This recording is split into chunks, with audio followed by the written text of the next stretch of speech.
হরে কৃষ্ণ। হরে কৃষ্ণ। কি রান্না হচ্ছে প্রভু? প্রভু মাথায় বিরিয়ানি হচ্ছে। আচ্ছা, কেন কোনো উৎসব আছে নাকি? হ্যাঁ, সংক্রান্তি, মকর সংক্রান্তি। বাহ, এই যে এখানে সবজিও করেছেন দেখছি। হ্যাঁ। আচ্ছা, তো কিসের বিরিয়ানি হচ্ছে এটা? এটা হলো সোয়াবিন আর হলো পনির আলুর বিরিয়ানি। হ্যাঁ, তো দেন দেন একটু দেখি। সব ভক্তবিন্দু দেখুন, নিরামিষ বিরিয়ানি।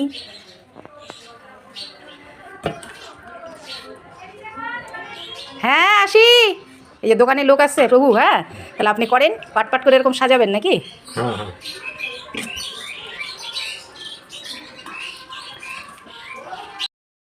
হলো প্রভু? এই তো মাথায় দিয়ে হবে। এই দোকানে চলে গেছিলাম, সম্পূর্ণটা দেখাতে পারলাম না। যাক, কটা থাক করলেন? 3টা। আচ্ছা, ব্যাস থাক, কত ঝোল দিতে হবে না। খুব সুন্দর। তো এখন এখন কি করতে হবে? এখন এটা দমে বসাবো একটু। আচ্ছা, কত মিনিট দম দেবেন? 15 মিনিট দিলে হবে। আচ্ছা, ঠিক আছে। বিরিয়ানি দম দম দেওয়া হচ্ছে, বিরিয়ানি হচ্ছে। আর